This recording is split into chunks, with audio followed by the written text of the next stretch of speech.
Welcome to Zenit Tutorials. In this video lesson, we'll be talking about a very important topic from ICSE Physics, that is machines. Now before starting, if you have not yet subscribed to our channel, do it right away and don't forget to tap on the bell icon. And let's get started with the topic machines. Now children, what do you mean by machines? In our previous standards, we have studied that machine is a device, is something which helps us to ease our work. It makes our work easy. But for writing in standard 10, we will have to write a more complicated answer, a more specific answer of what a machine is. So for understanding it, let's go on to the functions of machine. If we understand what does the machine do, we can define it better. So first function is in lifting a load by applying less effort. We apply less effort and get more work done. For example, I have to lift a heavy box, so I will have to lift it up like this. But if I use a machine like an inclined plane or an iron bar, then I can apply less effort and get the same work done.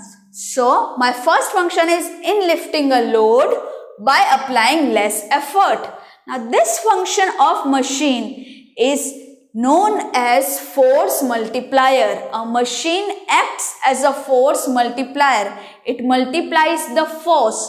You are applying less force but you are getting more work. So it is multiplying your force. A second function of the machine is in changing the point of application of effort to a convenient point. You are changing the point of application of the effort to some other point which is more convenient. For example, if we are driving a bicycle and you want to change the direction of the rear wheel or the speed of the rear wheel, what do? You apply force on the pedals and not on the wheel, because it is easier to apply the force on the pedal than on the wheels. So, second function of the machine is in changing the point of application of effort to a convenient point. A third function of the machine is in changing the direction of effort to a convenient direction. Now we are changing the direction. What does it mean? Suppose you want to lift a bucket full of water from the well. So if you pull it like this, okay, you will be more tired. But if you do it with the help of a pulley, you will pull it like this, right? So you are applying the force in downward direction. So here you can make use of the weight of your body. So you have just changed the direction of application of your effort to a convenient direction. So for this purpose, machines are used. Now, fourth, for obtaining a gain in speed or greater movement of load by small movement of effort. What does it mean? It means that, for example, in the case of a scissor, okay, now in scissor, when you apply an effort in this direction on the handles of the scissor, it moves more distance here on the cloth. If you are cutting the cloth with the help of a scissor, you are applying less effort here, okay. So, and there is gain in speed. So, for obtaining a gain in speed, that is greater movement of the load, this will move much. So, long piece of cloth will be cut by a smaller movement of effort. Effort is moving less and this is moving more. So, this particular principle is known as gain in speed. So, a machine is used for four purposes. First, in lifting a load by applying less effort.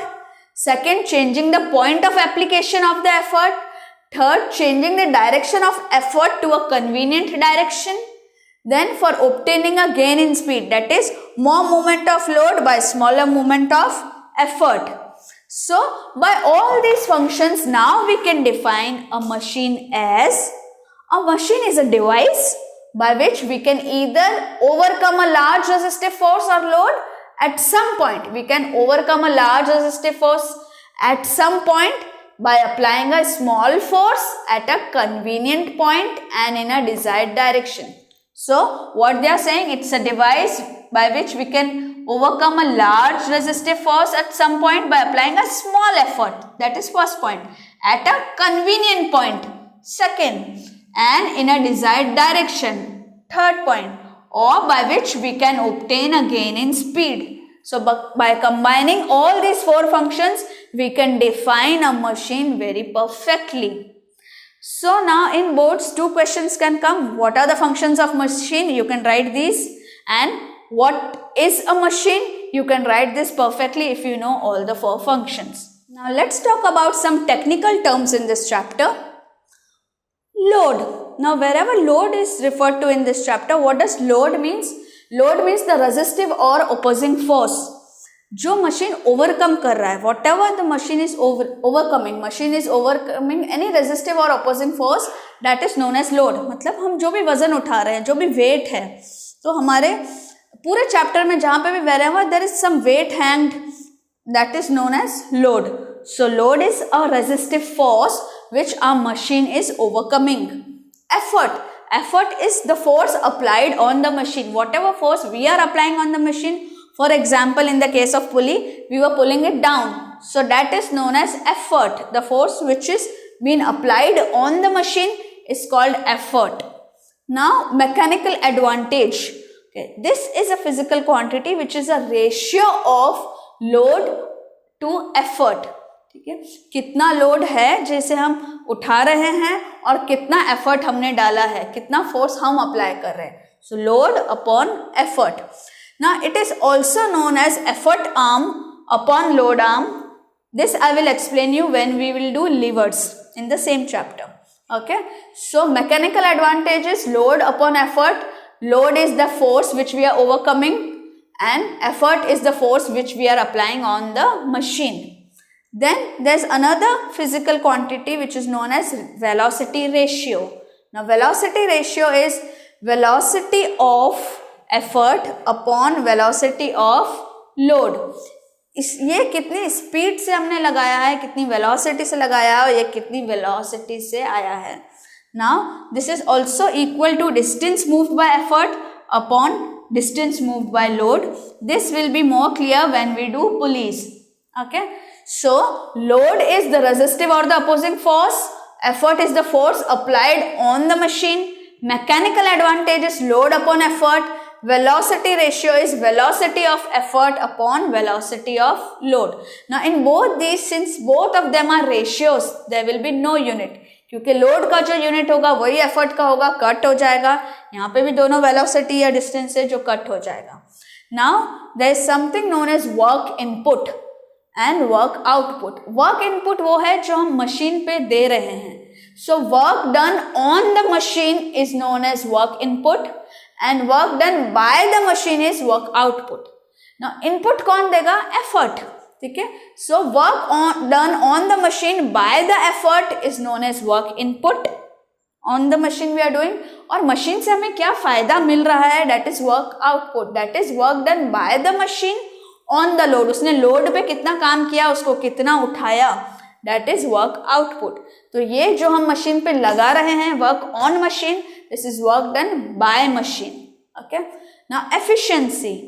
Efficiency of any machine is कि हमने कुछ अगर उसको काम दिया है, कुछ हमने उस पर काम किया है, तो उससे हमें कितना काम मिला. तो अगर हमें ज़्यादा काम मिलेगा कम काम देने पर, तो हम कहेंगे मशीन बहुत एफिशिएंट है. Right. So what is efficiency? Efficiency is the ratio of work output upon work input. जितना ये कम होगा डिनोमिनेटर, वर्क आउट इनपुट जितना कम होगा, मतलब हमने कम लगाया और हमें, तो ये एफिशिएंसी उतना बड़ा होगा. Right. This is less, efficiency is more. Work output is more, efficiency is more. So efficiency is directly proportional to output, inversely proportional to work input. Obviously जितना काम ज़्यादा कर रहा है मशीन, ज़्यादा एफिशिएंट है. जितना हमें कम मेहनत लगानी पड़ रही है उतना ज़्यादा एफिशिएंट है. Right. Now efficiency is most of the time expressed in percentage, कि कितना परसेंट एफिशिएंट है. तो we will do nothing, just work output upon work input into 100. That will give you the percentage. Now you must always remember कि whenever we are talking about any machine, there will be friction between its moving parts and the moving parts will also carry some weight.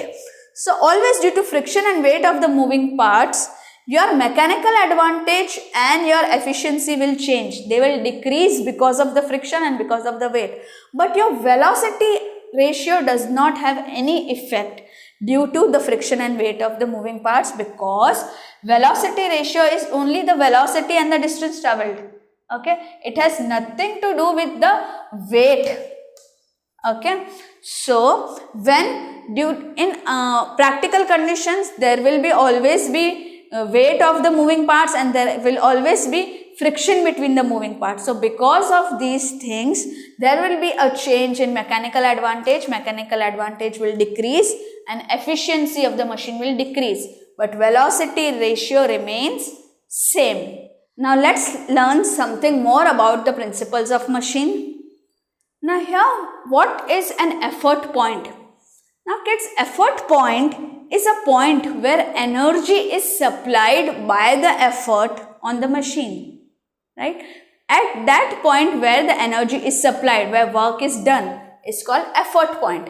Load point is the point where energy is obtained from the machine. Now input energy, जो energy हम supply कर रहे हैं, input energy is work done at effort point, because हम effort point पे work कर रहे हैं. So work done at effort point is effort into displacement of the point of application of effort. So we can write input energy is E into dE. E is effort and displacement of the point is dE. Okay. Now output energy will be the work done at the load point. At the load point, load पे जो काम हो, load से जो हम काम निकाल रहे हैं, output energy, work done at the load point. Machine जो load पे काम कर रहा है, that is output energy, work done at the load point. Okay, so that is equal to load into dL, right? Load into displacement of the point of application of load. Now students, after studying about the input energy and output energy, let us understand what an ideal machine is. An ideal machine is that machine in which there is no loss of energy due to any of the reasons. There can be few reasons of energy loss.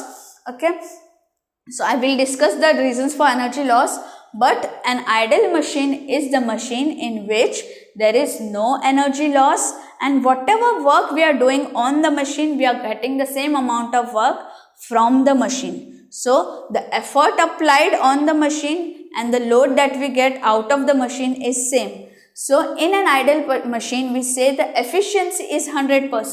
We read efficiency. What was efficiency? Efficiency was work output upon work input.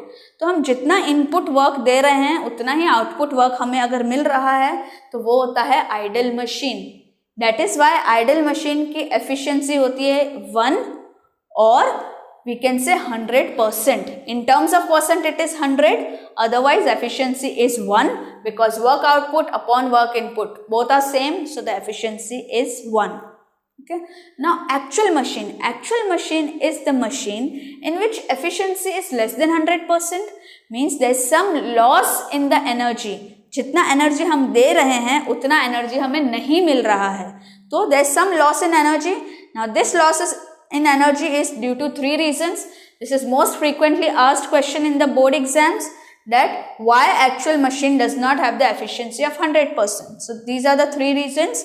First reason, moving parts are not weightless and frictionless. The moving parts of the machine has some weight and there is always some friction between them.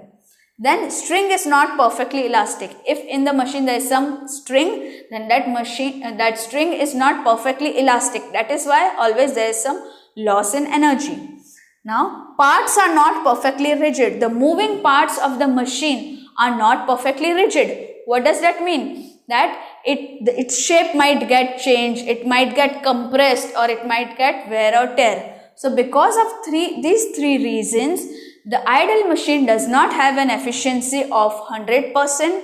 There is some loss in energy, and this energy we get in the form of heat. Whenever some machine is working, you will see that it gets heated up. Why does it gets heated up? Because it has lost some energy, and this energy is converted into heat energy. Right? Now moving further, we will derive the relationship between the quantities mechanical advantage, velocity ratio and efficiency. Now we have already discussed work input is E into dE, that is displacement by effort. Work output is load into displacement made by load. So efficiency we know is work output upon work input. So work output is work output is load into distance moved by load, and work input is effort into distance moved by effort. Now children, we already know that load upon effort is what? Load upon effort was equal to mechanical advantage, right? So instead of L upon E, I have written mechanical advantage. Now dE, distance moved by effort upon distance moved by load, was equal to velocity ratio. So this is 1 upon dE upon dL, right? Reciprocal of this. So instead of this, we can write in the denominator velocity ratio. I hope you understood this. dE upon dL is velocity ratio. So dL upon dE is equal to 1 upon velocity ratio. So here multiplied by 1 upon velocity ratio. So we can say efficiency is mechanical advantage upon velocity ratio, or velocity ratio is mechanical advantage is velocity ratio into efficiency. So if in exam they ask you the relationship between these three quantities, this is how you will derive it, right? Now in case of idle machine, you know, in case of idle machine, mechanical advantage is equal to velocity ratio, because I told you in idle machine there is no loss of heat, so the efficiency is 1. Okay, so here if we put efficiency as 1, so mechanical advantage becomes equal to velocity ratio. So in idle machine, mechanical advantage is equal to velocity ratio because efficiency is 1. जितना काम हमने machine पे किया था उतना ही काम machine ने किया, तो एफिशिएंसी 1 हो गई, तो मैकेनिकल एडवांटेज और वेलोसिटी रेशियो इक्वल हो गए क्योंकि ये 1 है. Now in real machines, in actual practice, in practical machines, what happens is there is some loss in heat energy. So this efficiency is not 1. Okay, so always mechanical advantage is less than velocity ratio in our actual machines because efficiency is less than 1, right? I told you whenever there is weight or friction comes into picture, there is loss in energy. At that time mechanical advantage and efficiency decreases, right? But velocity ratio remains same. तो velocity ratio the same रहा लेकिन mechanical advantage कम हो गया. So mechanical advantage is less than velocity ratio and efficiency is less than 1. This is also a very frequently asked question that in real machines, what is the efficiency? Is it more than 1, less than 1 or equal to 1, and give reason. Okay, so this way you have to say that in idle machine, mechanical advantage is equal to velocity ratio, whereas in real machines or in actual machines, mechanical advantage is always less than velocity ratio. One more thing I would like to mention here is, this is one of the favorite questions of the examiner. Now see, we know that mechanical advantage is load upon effort, and we know that for an idle machine, mechanical advantage is equal to velocity ratio. So just see here, whenever the mechanical advantage is more than 1, when it will be more than 1?